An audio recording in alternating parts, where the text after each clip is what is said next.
Latest news updates కోసం ఇప్పుడే download చేసుకోండి media effects app. Welcome to media effects. తెలంగాణలో బాణుడు నిప్పులు కురిపిస్తున్నాడు. బగబగ మండే ఎండలతో ప్రజలు అల్లాడిపోతున్నారు. మండుతున్న ఎండలతో పాటు తీవ్ర ఉక్కపోతతో ప్రజలు ఉక్కిరిబిక్కిరి అవుతున్నారు. ఉదయం 7 నుంచి సాయంత్రం 5 గంటల వరకు బాణుడి ఉగ్ర రూపం చూపిస్తున్నాడు. ఈ సమయంలో బయటకు రావాలంటేనే జనం జంకుతున్నారు. మధ్యాహ్నం సమయంలో రోడ్లన్నీ నిర్మానుష్యంగా మారుతున్నాయి. సోమవారం అంటే ఏప్రిల్ 29 నల్గొండ జిల్లా త్రిపురారం మండలం మాటూరులో రాష్ట్రంలో అత్యధికంగా 45.5 డిగ్రీల సెల్సియస్ ఉష్ణోగ్రత నమోదైంది.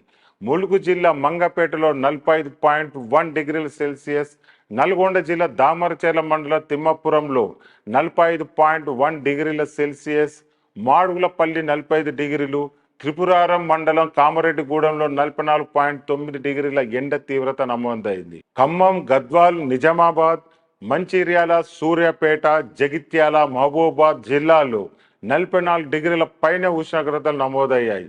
తెలంగాణలో నేటి నుంచి వచ్చే నెల 3 వరకు ఎండలు కొనసాగుతాయని, పలు జిల్లాలకు వడగాలులు ముప్పు పొంచి ఉందని వాతావరణ శాఖ హెచ్చరికలు జారీ చేసింది. ప్రధానంగా ఉమ్మడి మహబూబ్నగర్, ఖమ్మం, కరీంనగర్, వరంగల్, నిజామాబాద్, నల్గొండ జిల్లాలో వడగాలులు వస్తాయని సూచించింది. ఈ జిల్లాలకు ఎల్లో అలర్ట్ జారీ చేశారు.